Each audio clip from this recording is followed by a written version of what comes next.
Good evening, ladies and gentlemen, and welcome to the October 10th meeting of the Blackstone-Millville Regional School District School Committee. I would ask that you please rise and join me in the Pledge of Allegiance. I pledge allegiance to the flag of the United States of America and to the republic for which it stands, one nation, under God, indivisible, with liberty and justice for all.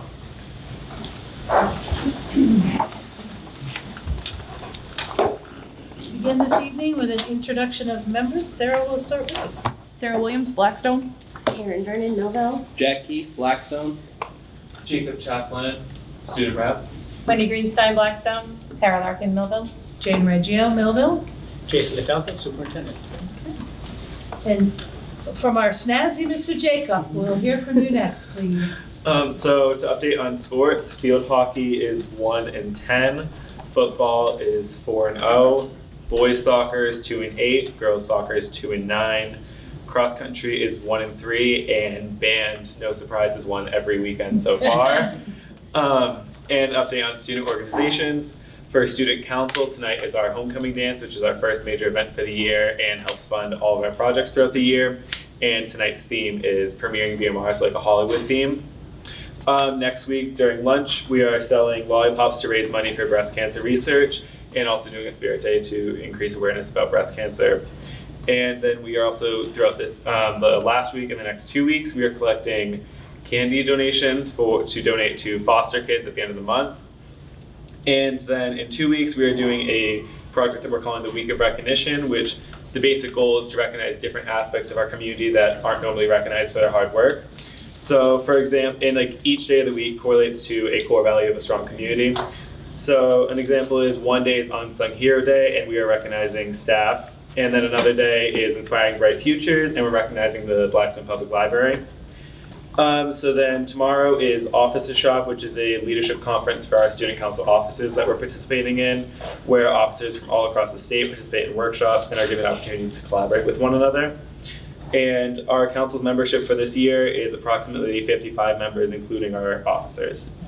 And then NHS, last week our NHS summer service hour logs were due, and as an entire organization for our school, we totaled over 400 hours of service throughout the past 4 months. Another project that the NHS is working on is Boo a Friend, where it's basically at lunches you can pay to get your friend booed, where they get a bag of candy on Halloween. Okay. And then also they're implementing a new tutoring system this year, which is already much more effective than last year's. Thank you. Any questions for Jacob other than how to get so good looking? Must be mom, we know it's not dad. I didn't say that either. No, any questions for Jacob? Thank you. Thank and I you. hope you have a wonderful Thank day. you. Enjoy. Thanks. Hope it's a blast. Okay. It's an opportunity for public forum.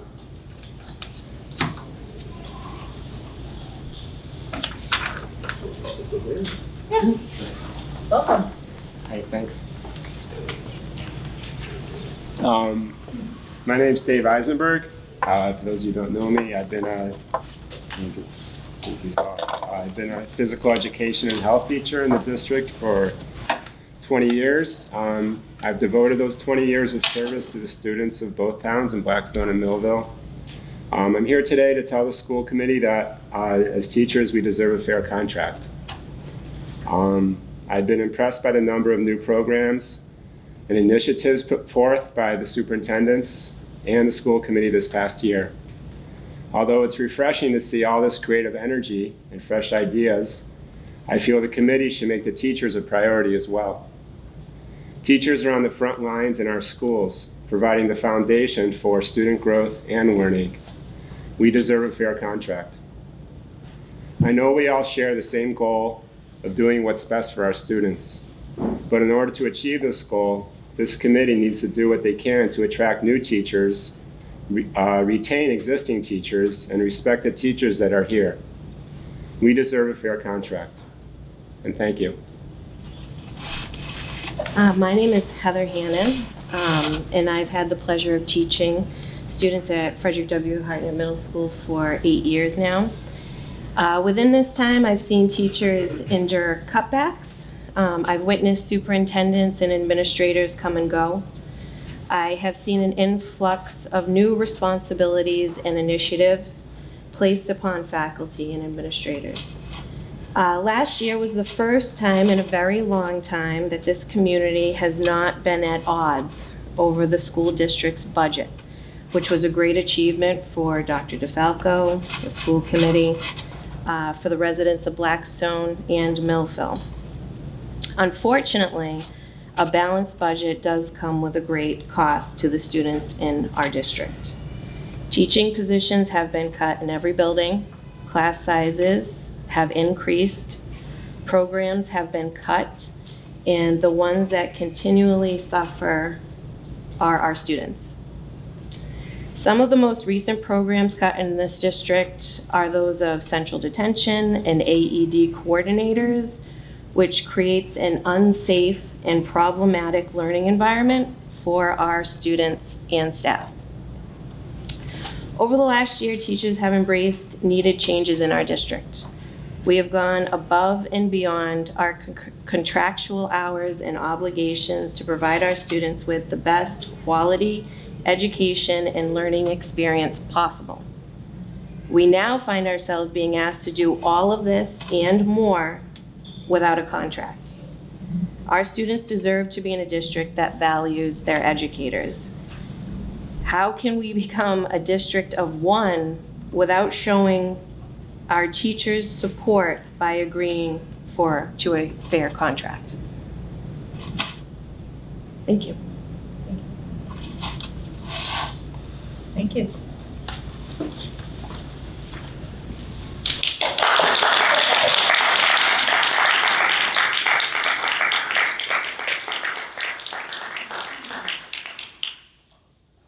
Anyone else? Okay. Well, thank you for your comments and your time. And we will move on to consent agenda A. We have warrants and we have minutes of the September 26th meeting. So the minutes are not in here. Were they sent to us? The minute, prior meeting is in here. I wasn't here to sign, but the current ones aren't, so. At the table then? From the No, 26th? 26th. So I will entertain a motion to, there's no red folder either. So entertain a motion to accept the warrants. So moved. Moved by Wendy, seconded by Jack. Is there any discussion? All those in favor of accepting the warrants, say aye. Aye. Opposed? Abstention? Okay, thank So you. we're just moving the minutes to To the- next meeting? yeah. Yeah, I'll find out. We'll hold. Okay. Report of the superintendent. Yes, thanks, Ms. Reggio. Good evening, everybody. First item on our agenda for this evening, actually they're kind of one and the same, but they are separate trips. But I'm going to actually ask that Mr. Todd Schaefer join us down in front, and Ms. Kirk, principal of the middle school, also. And if you want to come on, join us up. Because we are going to be discussing our trip to Washington, D.C., and it's going to take a little bit of a different kind of spin to it this year, where Mr. Schaefer will talk a bit about the program we have to bring forward this year to D.C. and how it kind of dovetails a bit with what we're going to do with the middle school 8th grade trip. So we have the dynamic duo here. So as I shared, I think in April or May, we were invited to represent Massachusetts in the National Memorial Day Parade. So we have progressed. I did a kind of a fact finding to see how many kids I'll be looking at from the high school. And I was very pleasantly surprised. The numbers came in just on Friday at 52. And that's not including any potential 8th graders that would join us for the parade. So we are all set to continue forward. If it's approved, I think I put the updated itinerary for you. Yep.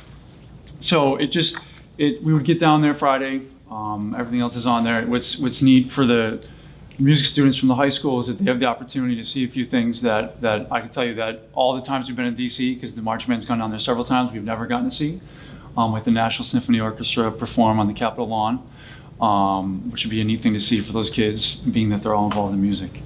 So I do have the price. The price that we are working with now would be $548 per student.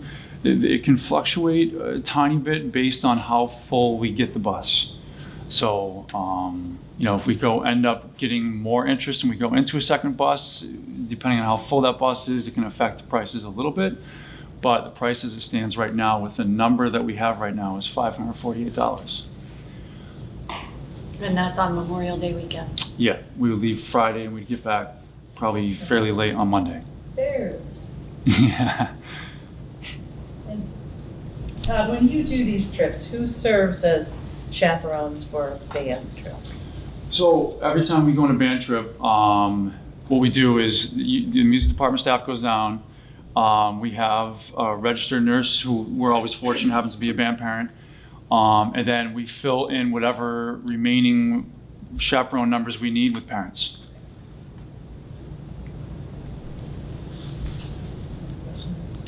I just want to make just a clarifying statement that the other night on the Board of Selectmen in Blackstone, they mentioned something about us not being in the Blackstone parade, but I just want to clarify that there's a reason for that, and that they're going to the National Memorial Day Parade.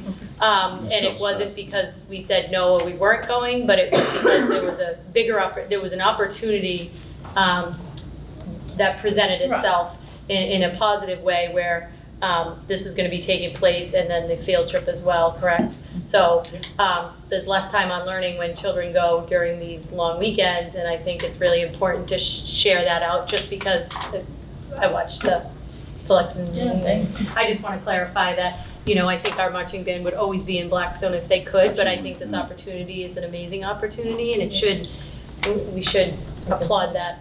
I appreciate that. And I'll reach out to them, let them know that this is not, breaking a bond or anything. Yeah, I think it was just a clarification, but because it was discussed publicly, I think it's important to discuss it publicly that, they are going to the national parade and they are going on a field trip. So it's really important to get that out there, because it's something to be proud of. I clarified that with the chair as well. Okay, good.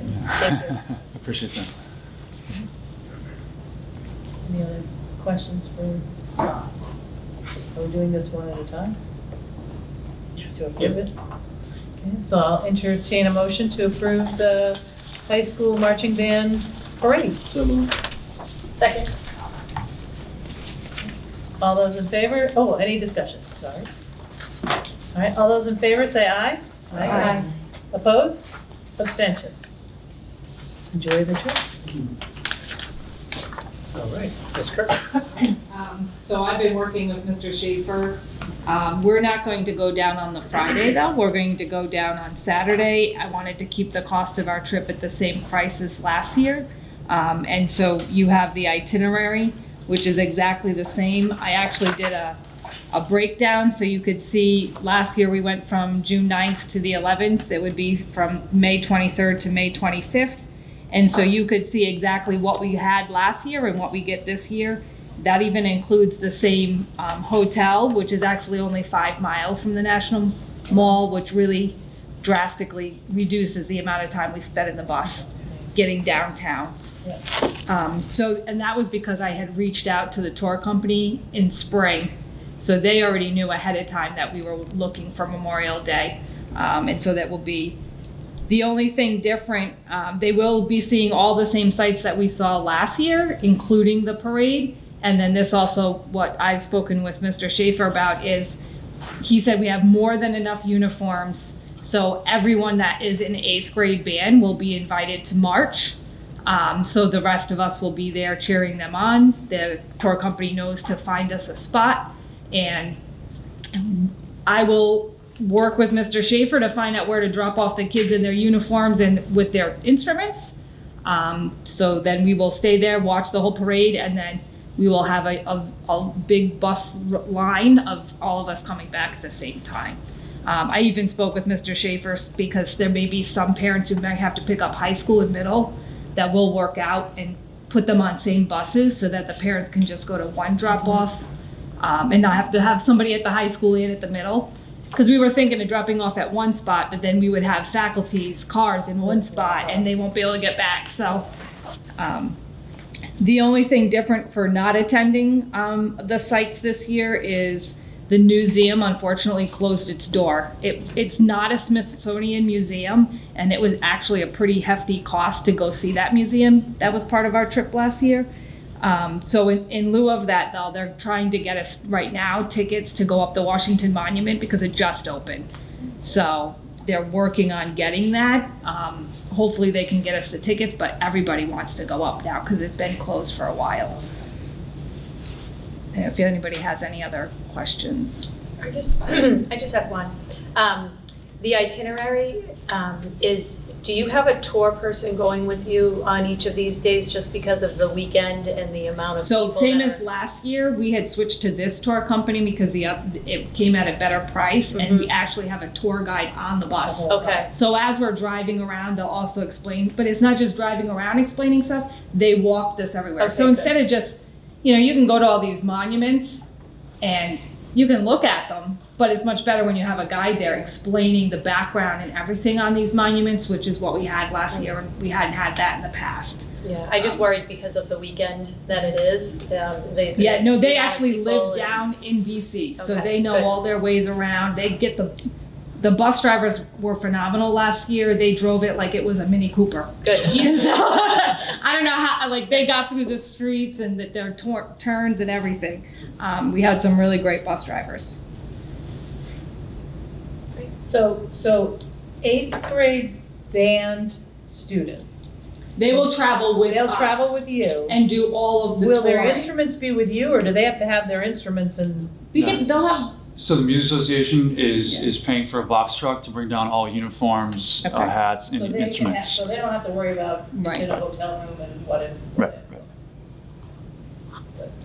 but they're gonna go with the With you itinerary guys, for right, us. And then We will just meet. meet up on Monday morning Yeah. with them to be able to put their uniforms on, get their instruments, and go on the parade. Are you in different hotels? Yeah. Yeah, I think the music is further out than us. Who chaperones your teachers? So we've had teachers, but because it's a holiday weekend, Oh. we most likely will be asking for parents. Our trip actually includes one paid adult for every 10 students who go. So if parents do chaperone for us, it's not an increased cost for parents.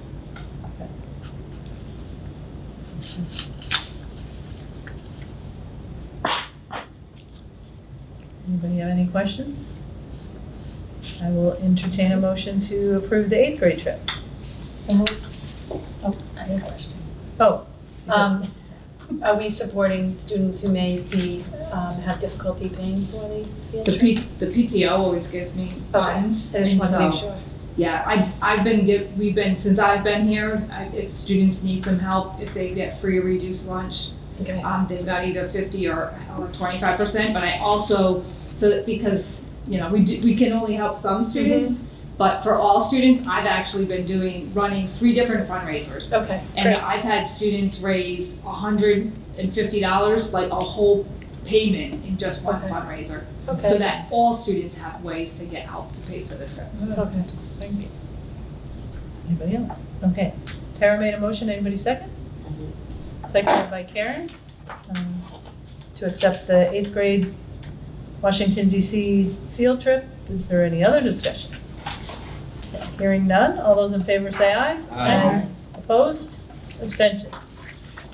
Thank you. Thanks, everybody.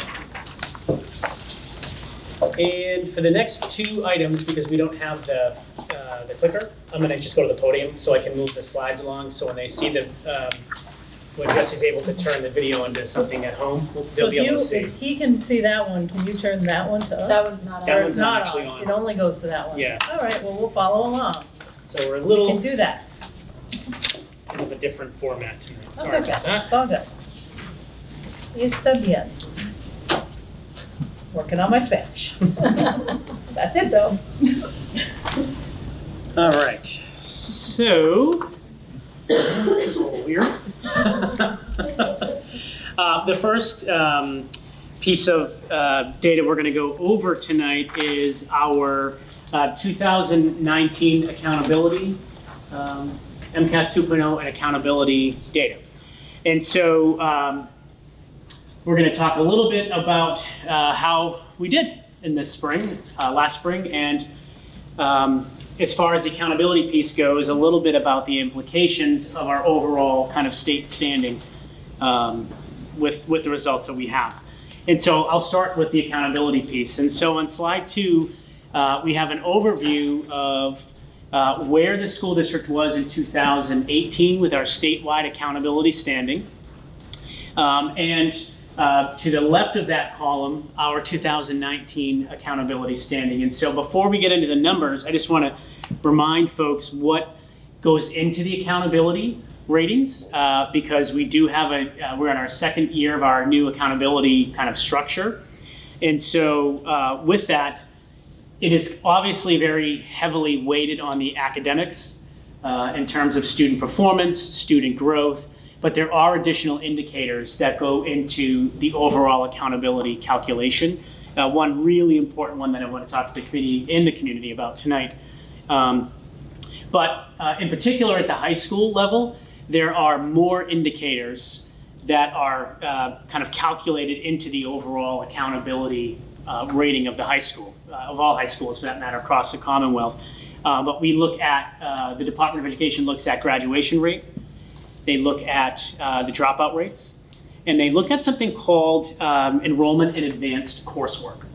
And so there is essentially a whole series of points from 0 to 4 that high schools are given based on all of those different criteria. For all schools, the accountability is calculated from looking at how the school did against itself, so the targets that are set from the Department of Education for each of the schools. And the other part of the equation is how well did the school do moving their bottom 25% of student learners.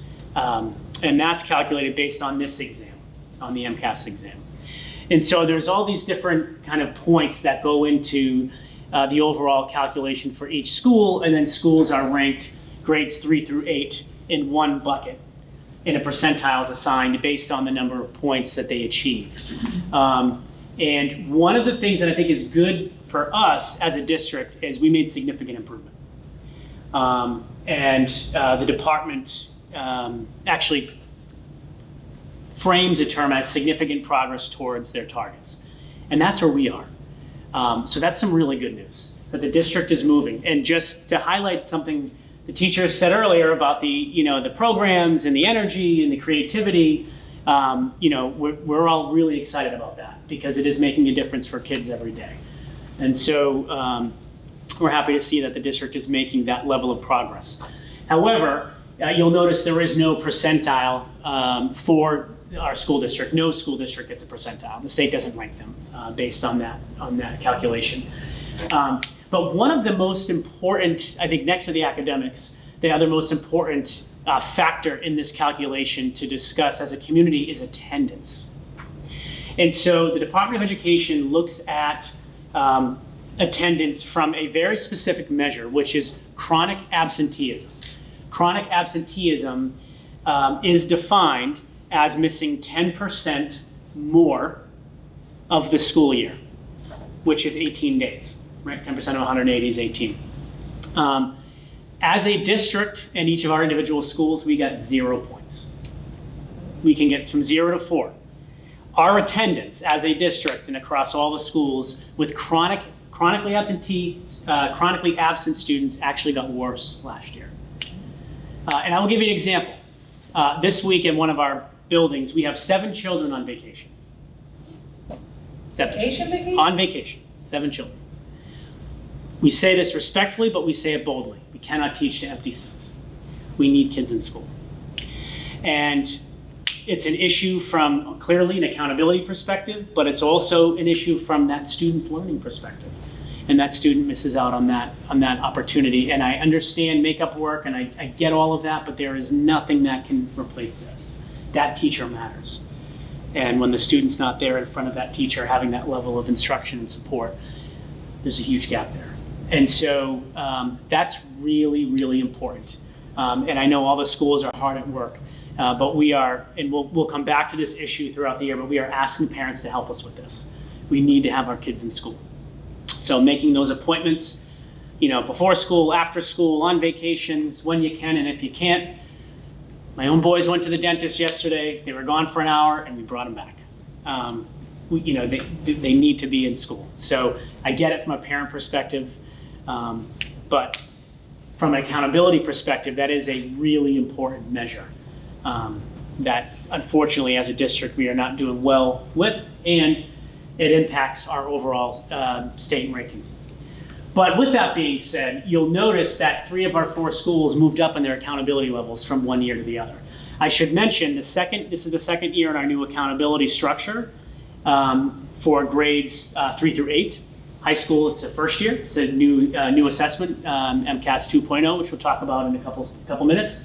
And so what the Department of Education does is they take 2 years worth of data, worth of points and scores, and because it's only year 2, we're in year 3 of the new accountability system, 40% of the overall weight went to the 2018 scores and results, and 60% of the overall weight went to the 2019 scores and results.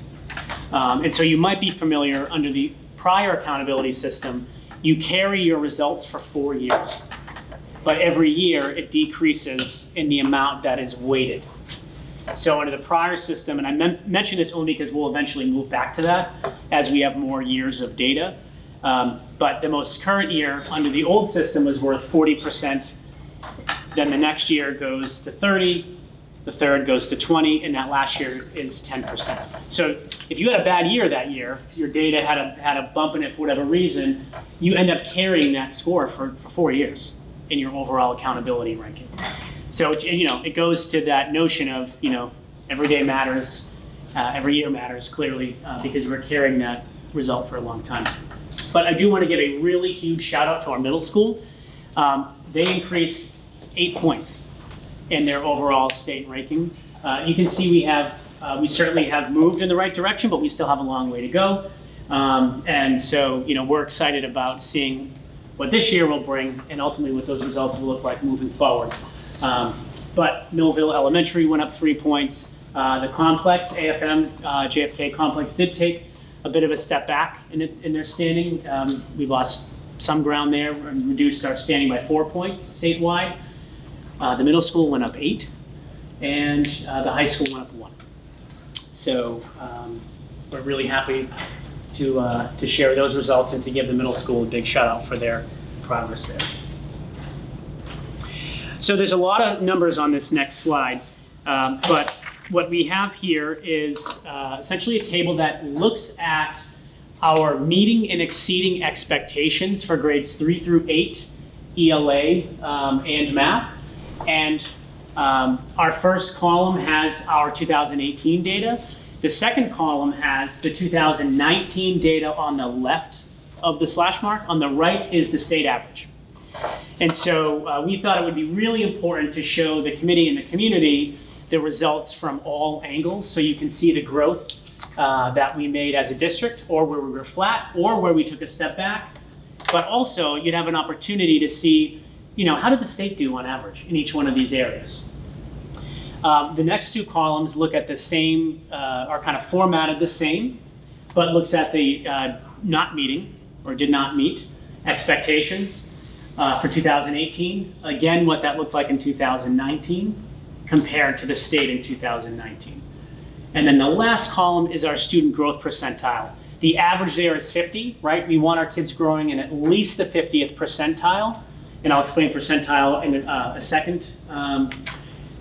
But it's important to mention that the typical band, growth band, is between 40 and 60. Right, so you want to be in the 40 to 60 range. 50 is average, so anything above 50 obviously is where you want to be. But if you're seeing growth in the 40 to 60 range, that's moderate growth. That means you're in the band. And what growth is referring to, again, just as a reminder for the community watching this, growth is looking at a student that performed at a certain level in the prior year, and then how many students did that student outperform the next year, right? That were in that same cohort or that same group of kids. And that's a really important measure. That's a very, very important measure because that growth will show progress over time of that student working towards meeting or exceeding expectations, or if they're within that bucket of meeting and exceeding expectations, how much they were able to outperform the kids in that category the following year. You'll notice there's no growth score for third grade. It's because it's the first time they take the test. So there's nothing to compare it to. And so you'll see some highlights. You'll see some steps forward. We saw some nice progress in grade 3.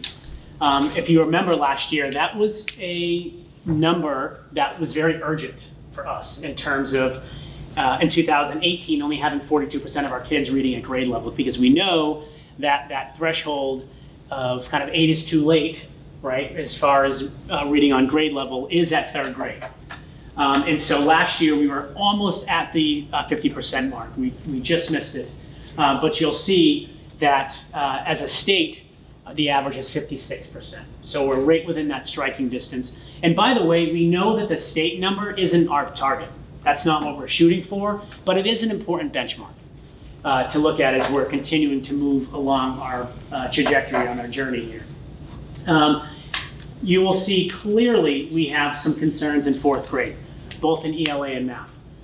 We are seeing low performance as far as meeting and exceeding expectations go, and we're also seeing growth levels that are not in that typical or what we would expect in that moderate band of between 40 and 60. And so I know the teachers are hard at work on that, and I know the principals are hard at work as well, and I know that our coach, planning, teaching, and learning coach, Ms. Leno, is also working and partnering with those teachers. So a lot of great work is happening there, but there's a lot to do. So I wanted to call that right out. And so I won't talk through every single grade. I think there are a couple important ones to highlight. There are places where we are above state average. Again, it's not the goal, but it's an important benchmark. You can see looking down the list, grade 5 ELA, grade 5 math, grade 6 ELA. You can see grade 7 math. And those are just some quick highlights of grade levels where we actually exceeded the state average. That's one piece to look at. There's also looking at how did we do one year to the next in terms of some of the progress that was made. And so you can see by looking at 2019 data, comparing it to the 2018 data, that grade 6 math, although we're under the state average, we actually showed some nice growth there. We increased by 6% the number of students meeting or exceeding grade level expectations. And so that's one important one to mention. I already talked a little bit about the grade 7 math being over the state average, which is really important as well. Can I ask a question? Sure. Yeah, I have a question. When did we get the new math programs in middle school? So Do you remember when the new math, it's not new, right? Tanya, It's like do you? So it would show, this would be the year that you would see, it would show whether it's, the program's working or not. You know, Sure, year yeah. 1 is like year 2. We started with 6th grade, then we had 7. Last year we added 8. So as they went through, they continued with the So program. this roughly would be the year that they had that rollout. Since 6th grade. Since 6th grade. Okay. Well, that would make sense for 7th grade. right. Yeah, and with that, I'm really glad you mentioned that, Wendy, because, and Tanya and I have talked this a few times, that program has been very well implemented at the middle school, implemented with fidelity. The training has been really solid. The follow-up has been solid. The teachers have asked for, clear support in certain areas. They've got it. And I think, I'm just mentioning that because you can see what happens when Right. programs are in place and then. I just wasn't sure how long ago, and so it does make sense to me, so I appreciate that feedback. Can we just make note for the people who do end up looking at this, that the number on the bottom of the fraction or to the right is the state, that's the state, right? Yes, yep. Okay, and ours is on the left. That's or right. the top. Yep. And similarly for, if you look at the not meeting category for 2019, it's the same setup. So the BMR number is on the left and the state number is on the right. And so again, you'll notice in a lot of places, our percentage of students that are not meeting expectations is lower than the state. Not everywhere, but in a lot of places, or is on par. Again, that's not the goal, but it is a good benchmark to see. What number you do not see here that is really important to mention are the numbers of students we have in that partially meeting expectations category. We have a lot of them. We have a lot of students that are sitting right in that partially meeting, which means they're making progress towards the grade level expectations, but they're not quite there yet. And that, the fidelity of implementation with programming is a really important piece of that, but so are also the necessary follow-ups and interventions that some students need when they need a little bit extra. And that is very much part of our blueprint in the work that we're doing. Sorry, I have a lot of questions. Is the percentage of those partially meeting like close to the line? Or is there a span? So it depends on the grade and the content. Some are very, very close. In every grade, there's a bucket of kids that are very close. Depending upon the grade, there's a big spread. Okay. Yeah. And then lastly, looking at the growth, again, that's a really important measure. So you will notice if you look at grades, again, grade 4 we know is a problem area. We're going to put that right out in front.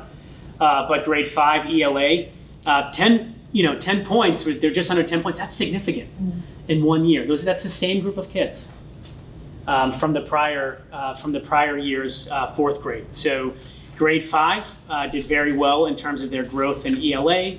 They held very strong in math at 66. That's above the average, well above the average, and above the actual range itself that is set between 40 and 60. Grade 6 ELA showed some significant growth, and what an increase in terms of where their growth rates were the year before, from 43 to 58. Grade 7 ELA, again, really, really strong growth. Grade 7 math, again, really strong growth. We have a lot of data to celebrate. We have a lot of progress that has been made. There's a lot of work to do, but there's a lot of information that's worth celebrating here. And even those grade levels like 8th grade math, for instance, they held strong. They held firm just under 50. And 50 is that target. That's that average target. So this is showing that we're not where we want to be. We have some clear grade levels and clear content areas that need a lot of work. And that work is well underway, but we are making progress. And so, my kudos to the team that's really driving that work in the classrooms and in the buildings, because a lot of hard work has gone into what we have here tonight, and a lot of hard work will go into what's next. So shifting gears to the high school. The high school assessment this year or last spring, 2019, was brand new. First time it had been administered across the entire state. So you'll notice we actually bold and underline that, because you will also recognize that there's no prior data to compare this to. It's a new test. And one of the things that the Department of Education was very vocal about was the need for a new exam. They did a long-range study, and they found that students under the prior exam, the MCAS legacy test as it's referred to, that had between a 220 and 240, or 230, 240, so it was a passing score, they followed those kids, a huge cohort of students, and found that only 20% of them finished a 2 or 4 year program within 6 years. So I share that to say, I think very clearly that's the why behind the department changing the rigor and the challenge of this assessment. Students were getting a false positive. They were passing the MCAS, they met that graduation requirement, and then they were getting stuck in higher education, whether it was a 2 or 4 year program. And so while we know kids are taking longer to get through higher ed, by and large anyhow, we certainly don't want to send a message to a student that they are ready, they've passed the state exam, when in fact they still are struggling to get through their freshman year of college.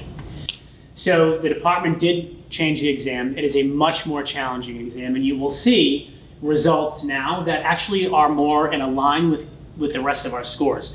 If you looked last year, under the old MCAS legacy test, we were about 90% of our kids were advanced and proficient. But you look at the 8th grade scores and we were at like 48. And so you're kind of scratching your head saying, how is this happening? And by the way, that was not unique at all to us. That was happening between 8th grade and 10th grade scores across the Commonwealth. And so now, again, the department has reset the actual test itself, and it is a much more challenging exam. As a matter of fact, Mr. Dudek and I just recently were going through some of the questions, sample questions, and it is a very challenging and different test. And so what we have this evening is essentially how we did as a district in our first year in grade 10 compared to how the state did, the overall state averages. Next year, we'll be able to have some comparison data from last year to this current year. And so you'll see in grade 10 ELA, 56% of our students were meeting or exceeding the expectations. And then in math, we were at 49% as a district as well, compared to the state's 61% in ELA and 59% in mathematics. Then again, you see next to that, the not meeting expectations numbers. We are half of the state's not meeting rate, and just a little below in math.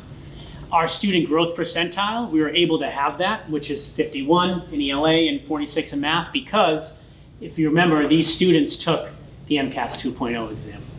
And it truly is now like a level playing field with the same scaled scores and the same measurement. So they're able to compare. Looking at the math and seeing that we are just about at 50%, and I should mention, if you look at our public data, you'll see that the high school specifically is at 50%, meeting and exceeding, but as a district, we're just a little lower if that's from out-of-district placements. So kids that are out-of-district that go to a collaborative at the high school level have to take the exam, but we get the scores. So you'll just see a very small discrepancy there if you happen to log in and see that, and kind of, or if you're a parent at home and you see the school number is 50 and the district number is 49, how does that happen? That's how that happens. And so I just wanted to highlight that. But with that being said, I know the team at the high school is working to create essentially an intervention model for grade 10 students to help close some of those gaps. And we're using this STAR end of year data from their freshman year to help target and pick those standards for each of those students. So that work is very much underway in terms of setting up those intervention groups and helping students close those gaps. The other really important piece to mention on this is I know everyone's familiar with the term held harmless, and we heard a lot from the Department of Education how high schools will be held harmless. What they were referring to wasn't a public release of the scores. They were sharing the scores as they are.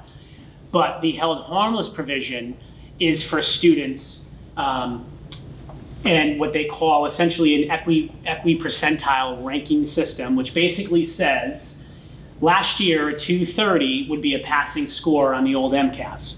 Well, let's look at the new exam and figure out where a 230 would be on the new scaled score, and all of those kids above that line will pass. So I will tell you, there is only one student that needs to retake the ELA exam. So while you're looking at the number here, it's 4%. Under the old system, we would have had only one student. So it just goes to show that, you know, they really have moved the goalpost on us as we were getting closer to that kind of end zone. The Patriots are playing tonight, I think, so I'm trying to use football analogies.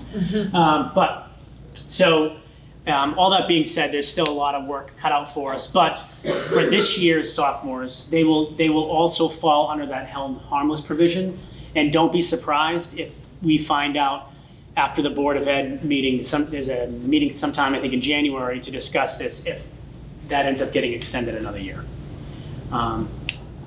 With that harder exam, I think they want to give kids and teachers more time to acclimate to the graduation requirement. So it's interesting, 5% of students that actually got the graduation requirement actually did not pass, they did not meet expectations statewide. But because of the held harmless, they met the old kind of cut score, and they're letting the kids get the requirement met. So just interesting if you pick up the Globe or something else and you're kind of reading through and wondering about that. This is actually generating a lot of conversation. And the biology exam is the same exam. This year, we will be taking the new biology science exam. So we will not be able to compare any data moving forward this time next year. And you can see we are basically, we took a small step back with the percentage of kids at advanced and proficient, but we're flat with the state in terms of rate of those averages. So some really interesting data to share here in terms of our results for science. You know that we have been hard at work. The teachers have done a great job of putting together new units of instruction for science. Last spring, we took the brand new Science 2.0 exam. So again, can't compare any data to past data, but you will notice that in grade 5, we outperformed the state by 7% in terms of meeting and exceeding.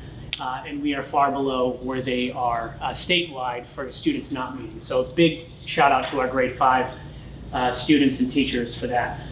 Grade 8, we're a bit below where the state is, but again, you'll notice that we're 6% lower than the kids not meeting. We have, Wendy, back to your question, we have a lot of kids sitting right in that partially meeting category that, that we need to take on in terms of how we're going to help close those gaps. Did the district take on the mystery science? So I know they did a little bit of it last year. Yeah, so we just finished piloting our first units at the elementary level tomorrow. We have a professional development day, and the second half of the day, the teachers are going to be meeting at the elementary level to make some decisions. Okay. So I'll be bringing forward to the committee, my sense is probably at the next meeting, whatever those final decisions were and any budget implications that would come with that. Yeah, I was just wondering if it affected the scores, and if they did it last year and they're doing it this year, when do you expect to see the progress from that? Yeah, and that's a great question. Anecdotally, I'm hearing a lot from teachers that have really found that particular science program positively impacting just kids' engagement, interest. If you remember, we wanted something lab-based, something where kids were doing science. Yes, they need to read about it, they need to write about it, and go through the whole scientific process, but we wanted them doing it, and that's one of the strengths. Okay. So my hope is that when we make that selection, and the goal was to start trimester 2, implementing district-wide all of the units, that we'll see some changes. Okay. Yeah. And then at the secondary level, we started implementing already the new science units. And one of the coolest things was seeing the robotics classes like in action. It was really, really powerful stuff. And then the last couple slides here are anchored in our students with special needs data. So this is really important. This is a group of learners that we have been talking about as a district now for over a year, and I know long before that, but really needing to focus our effort, energy on. We've done a lot of realigning of the department. Monday evening, Tuesday evening, I don't remember what night it was at this point, but we had a Facebook live stream, and it was all focused on special education. And it was just really great to just kind of keep putting out there in our community the ways we are reorganizing and reworking this specific division within our school district. But with that, we have to make our strong believer in making our data public. And this is where we are. And so with our students with special needs, this is our grades 3 through 8 average in terms of the number of percents of kids. These are all percents meeting and exceeding expectations. In 2018, we were at 3% in grades 3 through 8 in ELA. Last year, we were at 7. Not great, but progress. The state average is 16. So, I would, and I have posed to the accountability office specifically, like, we need to do some work here, because clearly there's a lot of support that needs to be put in place to help our, some of our most struggling learners. And it's not just a BMR issue. You can tell by looking at the results. And we are moving in the right direction. It's slow progress, but it's some progress. And so with students not meeting, we were at 38% in 2018. We're down to 31. Again, not great. State average is 35. So we actually came in under that. Not the goal, but a nice benchmark to have met. And our student growth percentile, or SGP, went from 35 to 44. That to me is the number to celebrate, because 10 points is considered significant progress. And so we essentially moved 10 points here, 9 points. And we're right at where the state average is for growth. So again, haven't arrived, a lot of work to do. We have a good plan and we're implementing it. And so my hope is we'll see some stronger numbers there for the sake, yeah. I want people to understand though, that those are harder numbers to move, not because of the group, but because of the sheer numbers of them that there are. So when you're talking students in the whole district, here you're talking 1,700, but in Massachusetts you're talking 900 and something thousand people.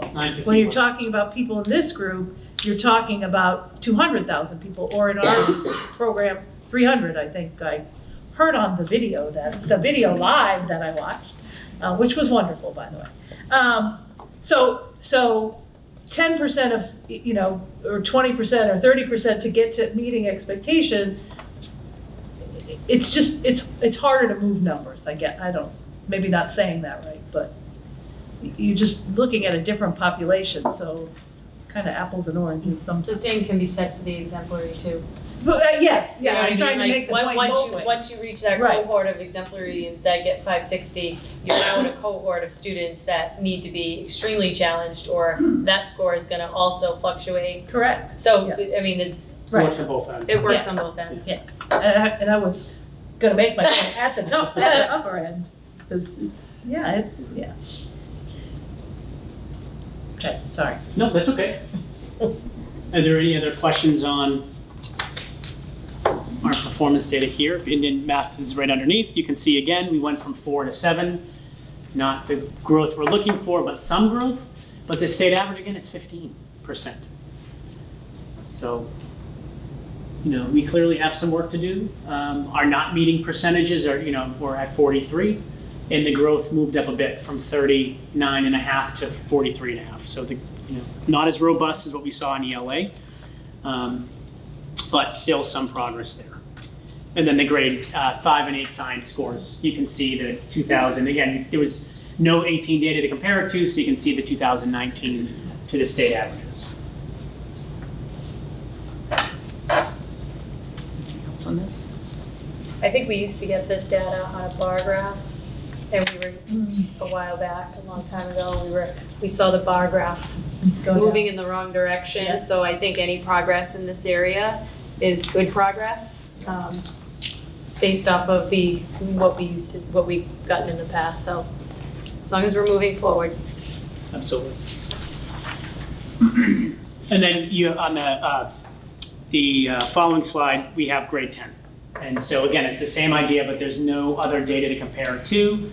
But you can see the grade 10 ELA meeting and exceeding numbers, not meeting numbers compared to the state. And we're right in that same kind of areas of student performance with the state. There is no student growth percentile. There isn't a group, they don't have a cohort big enough. You need 20 plus kids to have a SGP, to have a cohort. So we don't have enough students for that. Then you'll see math didn't do as well compared to the state as far as the meeting and exceeding numbers were a bit lower than that. And then our biology numbers are below.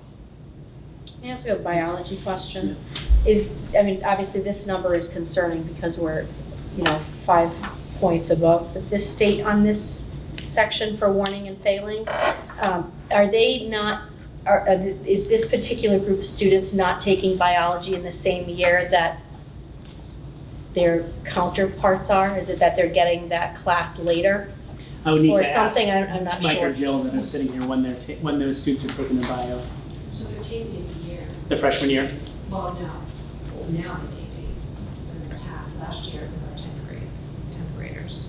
They were taking. So there was a course sequence on where students were taking biology. So for 2 years, we had an integrated science class that had bio and chemistry in their freshman year. And then they were taking it as sophomores and taking biology in their sophomore year. We changed the sequence so that all freshmen are taking bio as freshmen. So just this particular group, this students with special needs were taking that integrated, or all students? No, it wasn't just special needs. All students were taking that mixed class in freshman year? There was a group of students taking a CP integrated science their freshman year. And then others were taking bio in their freshman year? Correct. Okay. Yep. But now everybody's taking. Everyone's pure taking bio freshman. Yep. I think that's gonna make a difference when you. yeah. But what I would tell you, 7 years ago when I first started, we had 85% of our students taking bio 1 as freshmen, bio 2 as sophomores. And as a bio teacher, I did not see how we had majority of our students taking 2 years of biology in high school. So we had to look at that sequence to make that work.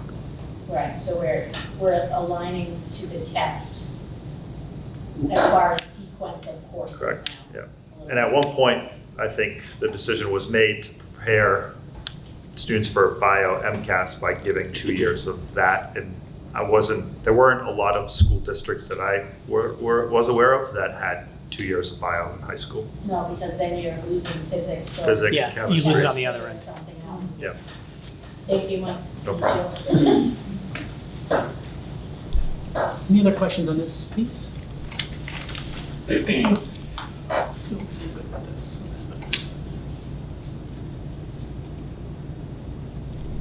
Okay. So, of course, the so what, now what? Now we move into the implementation of our school improvement plans and our district blueprint for improvement. The school improvement plans will be presented publicly to the committee and the community on October 24th, so our next school committee meeting. Are there any other questions on this before we shift and go into the next part, which are the draft superintendent goals? Any questions? Okay. And so we did this sequence. Tanya, I might need your help with this. Oh, wait.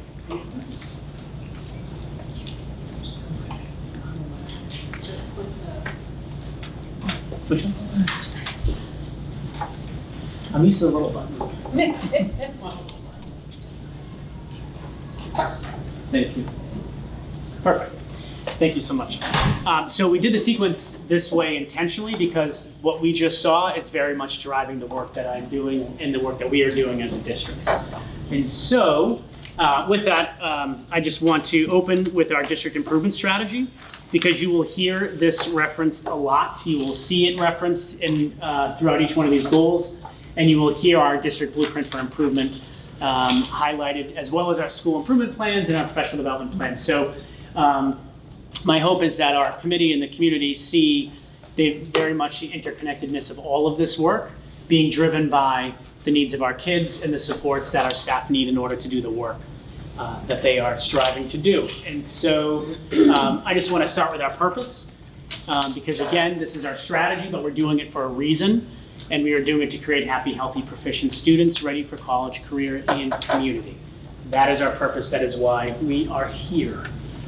And so the overall kind of equation to this is that when we have our district improvement goals in place and my professional practice goal in place, the idea is that we should be driving our student learning goal attainment. So for those kind of, thinking a little bit about how all this kind of fits together and what all of it means, from this perspective, when we add these pieces together, we are hoping for stronger student outcomes. So I want to start with my professional practice goal. All of the goals are incredibly important, but I think now that I'm in year 2 with our district, this one is really, really important to helping ensure that I am hearing and seeing the teaching and the learning, but more importantly, developing the relationships with our staff. And so, it's through that relationship development that will give me a better understanding of the work and a better understanding of the individuals that are doing the hard work in our classrooms every day, and that I'm certainly thankful for. So I set a goal around this, and I know the committee is familiar with this work. At my evaluation in June, the committee had noted that I needed to work differently in this area. And so I've very much embraced that and taken on that notion that this work needs to happen. But it needs to happen because it's the right work. It needs to happen because we are all in this together. And so I did frame a goal around this. So the idea here is that by the end of the year, and quite honestly, probably sooner than that, but by the end of the year, I've spent a full day in a classroom at every grade level across the district. And so far, I've been in kindergarten and first grade. And I think I shared at the last meeting, they have been the best days I've had, to be frank, working with our teachers and our students. I'll also be having those follow-up conversations with each of the teachers or the teams that are willing to host me for the day. God bless them. And that the visits and conversations will allow me to build stronger relationships with our staff and students, better understand the faculty, their work, and the context and conditions for their work. And I think that that's really important too. And then using all of this to just help drive everything forward. And so I know goals need to be smart in terms of measurable. I would argue this might not be the most measurable goal in terms of like a quantitative value to this.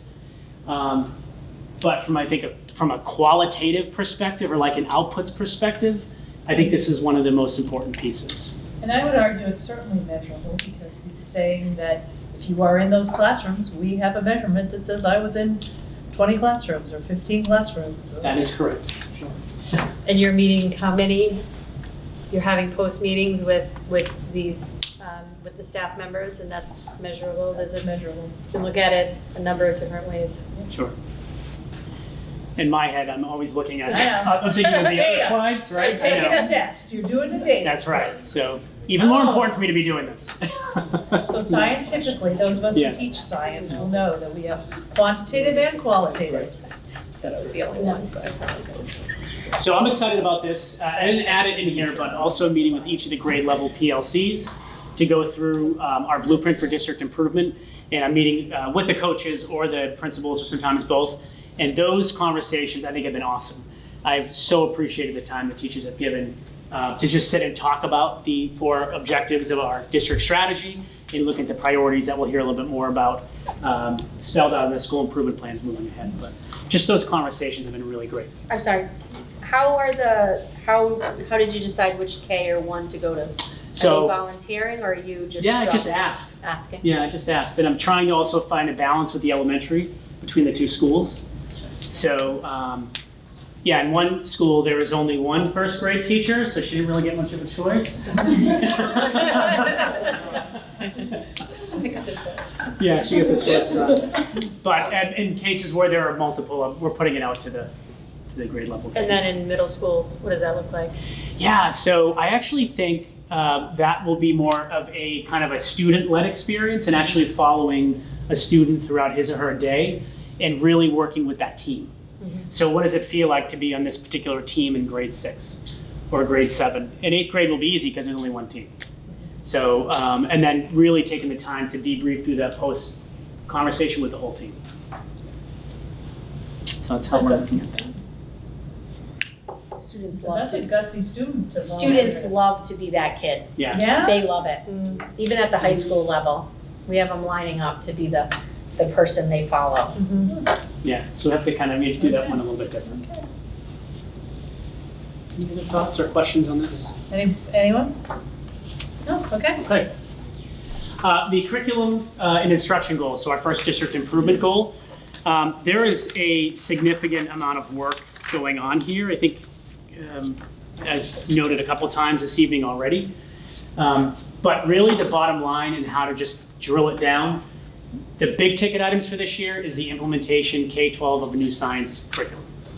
And while the secondary classrooms are already off and running, the elementary teachers are making some decisions with their principals tomorrow about that direction.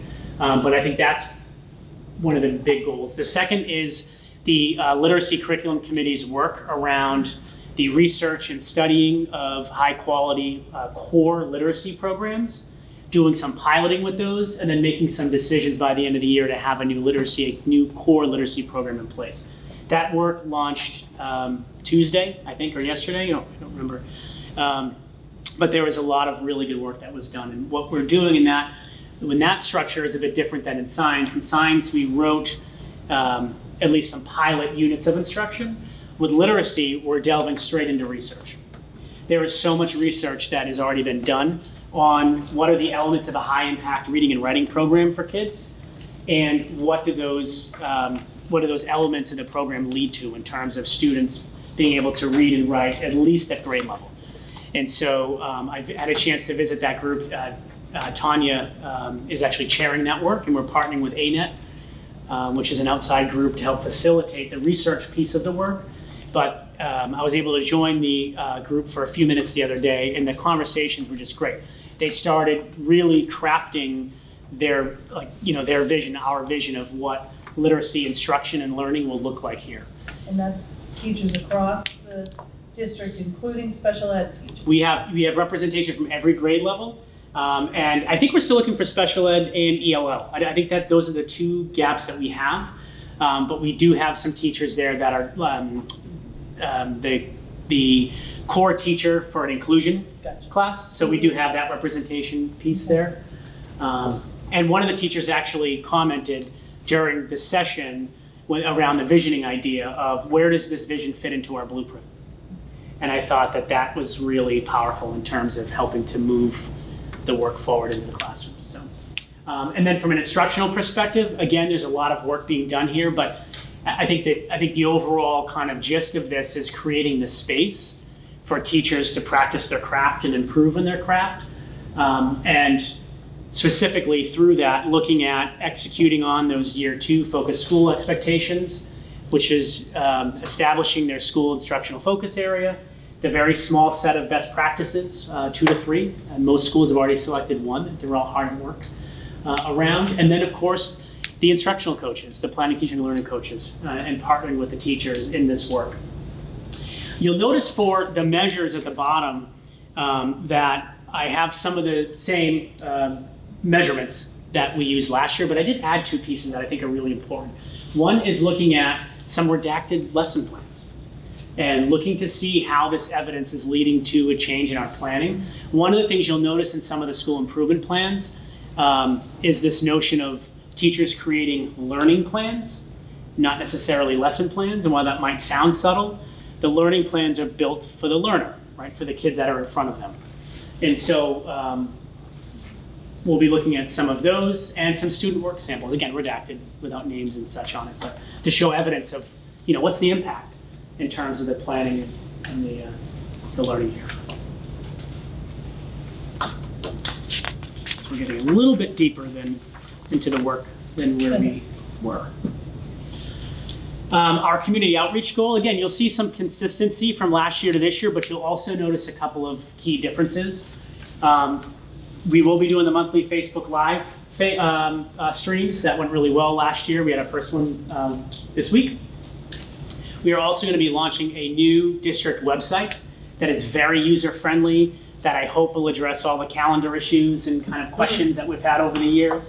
Although I understand that the calendars have been a bit better recently, which is good, I hope. I think there's Maybe just not. multiple calendars, and Right. that's where it gets, you don't know which one to look for what piece of information. There you go. But Well, hopefully this will streamline that. And then the other piece of this is actually a real app that you'll be able to download. I've already partnered with Apple on the design, which is pretty crazy, but it's got our charger head on it, and you'll go into the App Store and download the BMRSD app, and there are push notifications.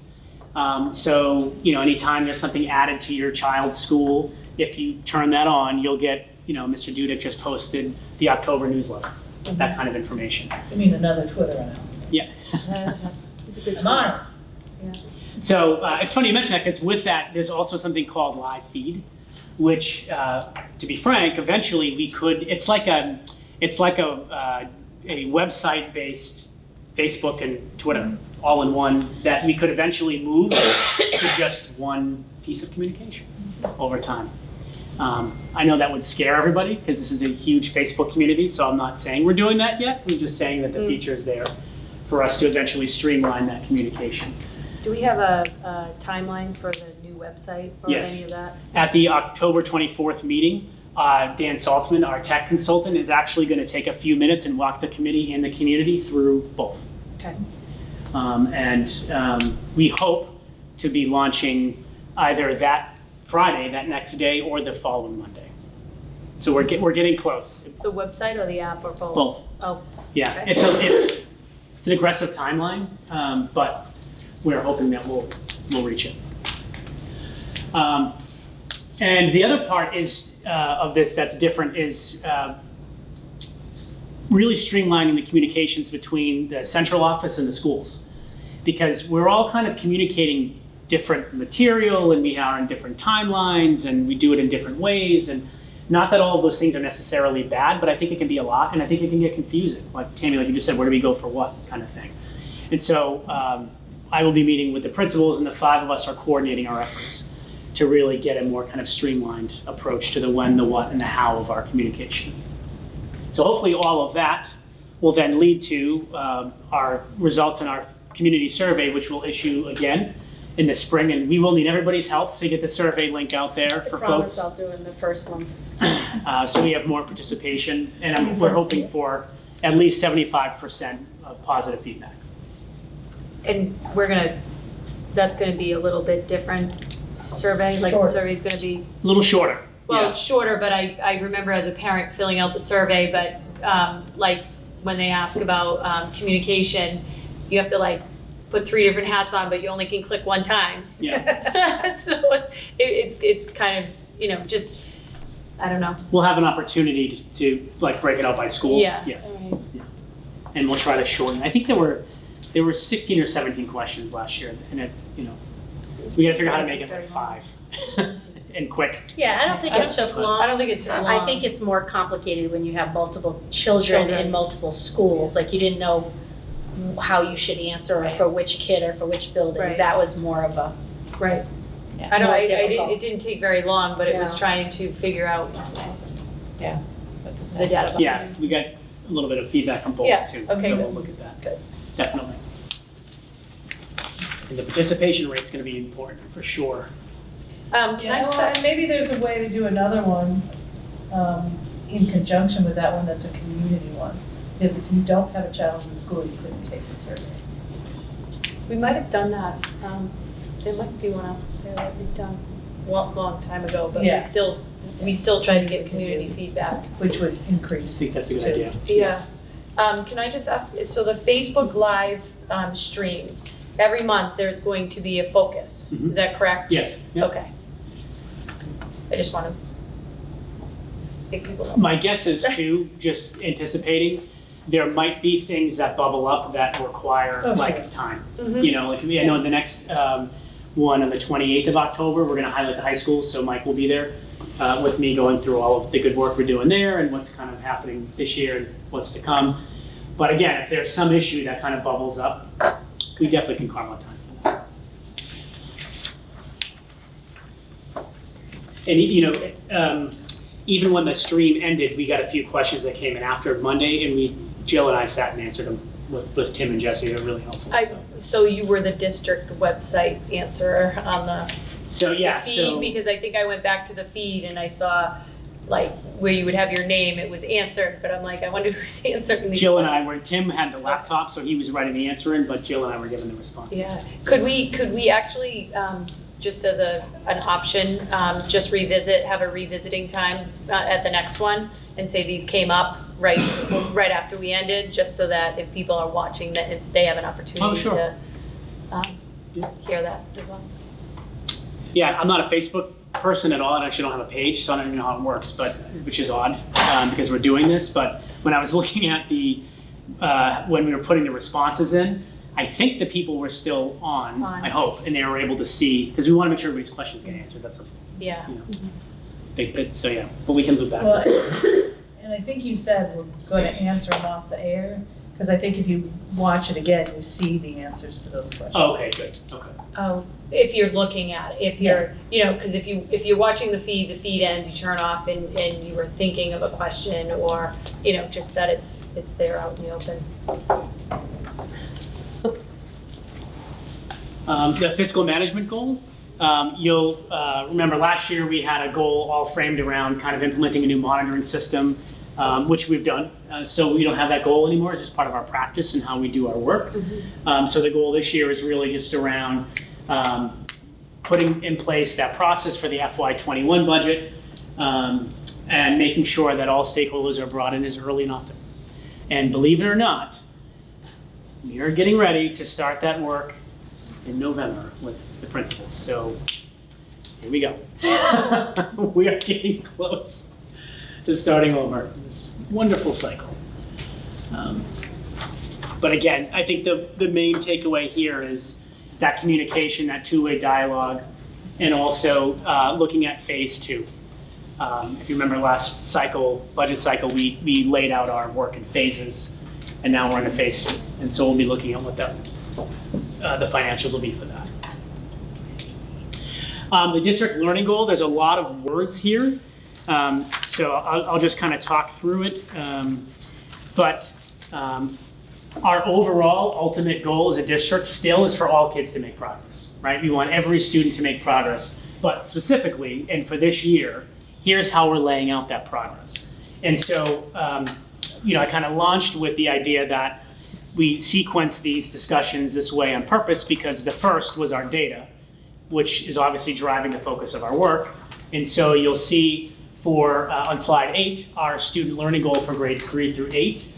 ELA is our first goal, English Language Arts, which is that we'll move to at least 50% of students meeting or exceeding expectations in both ELA and math. And so this number, just so you know, comes from, we get a state average for grades 3 through 8 collectively.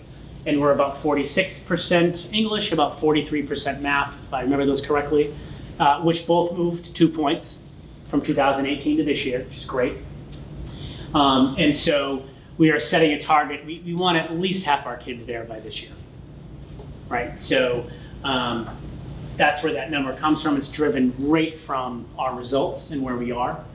And the student growth percentile, we're right at 50. We're right there in both ELA and math. So I don't think the 55th percentile is too far out of the reach, specifically where we're looking to hit that 50% meeting and exceeding expectations by the end of this year in grades 3 through 8 in both English and math. For students with special needs, we saw that breakdown.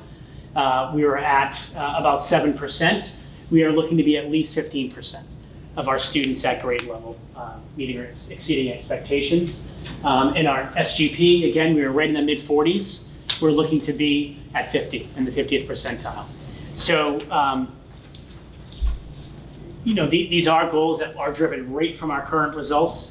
You'll see in the school improvement plans, just as an FYI kind of forecasting, these will look a little bit different in each school and each grade because they anchored theirs in their school's results too.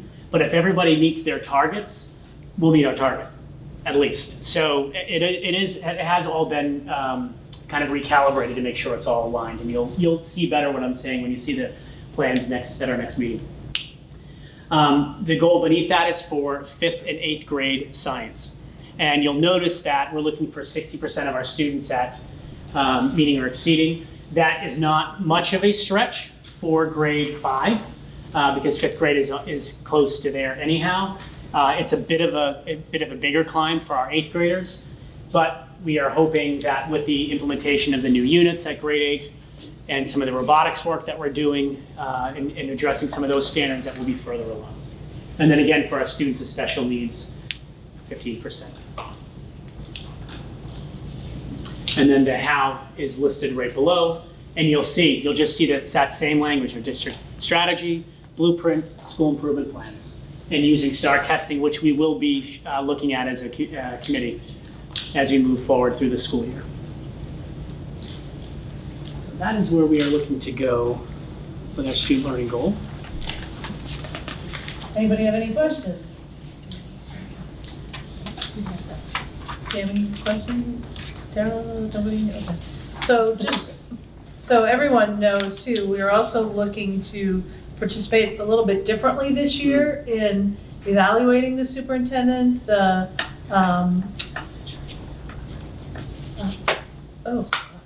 what's the group?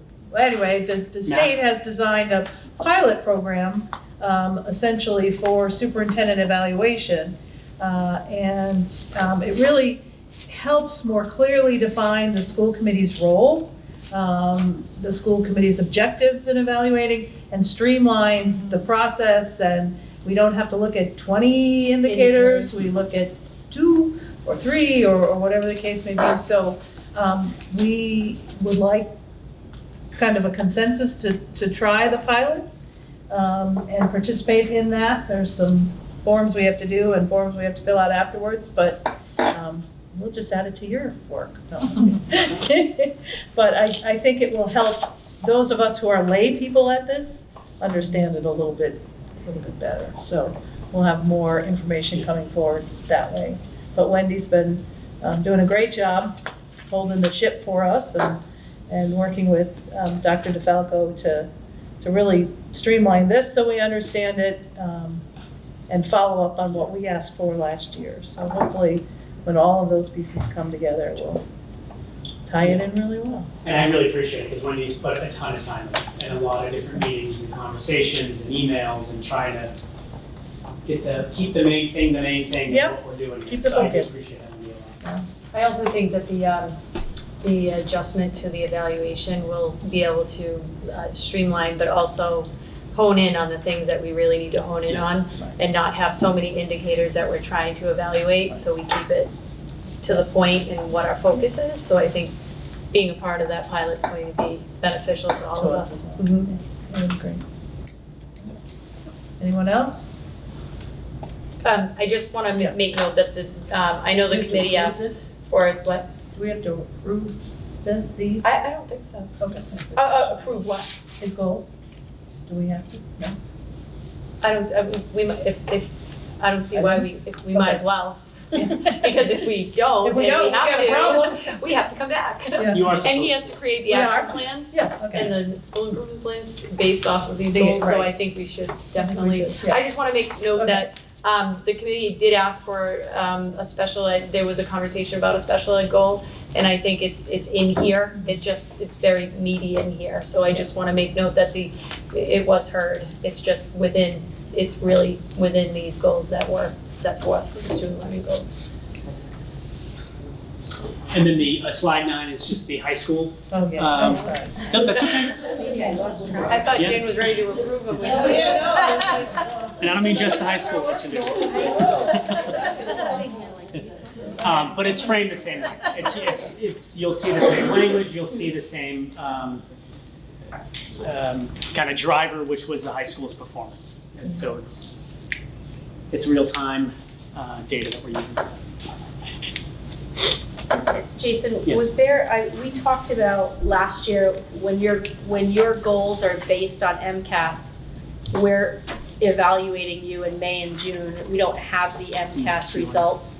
And I think we talked about this when we talked, but if you could share kind of how we can address that. Yeah, we had discussed moving my evaluation process and starting with an evaluation of my performance once the data is public. So like basically this time next year, the committee, if they agreed to it, would do my evaluation at that point, because you would have all the pieces you need. When we did it in June, we were missing this. And so we would have to amend my contract, which is fine. We'll shift the evaluation language. And what we would basically do is my evaluation, we would do the MCAS data overview. Then the committee could do my evaluation, my goals, and we move forward. But May I just ask, oh, go ahead, I'm sorry. I might be able to answer, I was gonna go to Sarah, because I thought part of the evaluation process was part of the regional agreement. Would that align? Did we talk, well, I know what it was. It was us coming on in April, so that would fix that as well. That's, I'm sorry. Put me on the spot. Piece of Oh, I see what you're evaluation. saying. Yeah. Because the regional agreement committee was trying to change when we came on, so that, because we come on literally in the middle of everything. And so that would also help, because I think you guys said you couldn't change that piece or something. of when we came on We're- or it's sitting, or you're still talking about it. Still under discussion. But that would solve it, It would, yeah, a lot of it. or Yes, it help would. it, Yes. at least. And when the evidence, we can still go over the evidence to the rubric. Yep. In the June, July timeframe that we normally do, but hold off on the data and the, filling out the survey till the MCAS data comes out. So he would still be presenting to us in June and July Right. based End off of year. his, standard 3 and standard 4, but standard 1 and 2 would have to wait until the data, I think I'm right, until the data comes in. Until the data comes in, Yep. so the timeline would be, in September, the data would come out, the goal setting would come out, and the summative would come out during then. And I think the formative would stay the same. Yeah, we could do roughly. it February, March. Yeah, so the same February, timeline. March, so it Yep. might push that back a little bit. But Jane, you'll have to have that conversation about the contract language. And we would still get star, like last Yeah. year, you sort As of we used did. star as a. Absolutely. Mhm. We look at that middle and end of year. Yep. Definitely. I think that's an important benchmark, and it's referenced throughout here too, just so we keep it front and center in Yeah, terms of. yeah. Yeah, I think it makes sense. Yeah, So, it does. Everyone's okay? Work on that? Okay. So, Are we just looking, did you go over the high school, or it's just, okay. I pushed them all. Oh, I thought we were taking a vote before we looked at it. I'm reading something and he said what I read and that was on the last page, so I was done. So I apologize. But anyway, I'll entertain a motion to accept the goals as presented. So moved. Who said that? Tammy. Tammy. Is there a second? Second. Seconded by Sarah.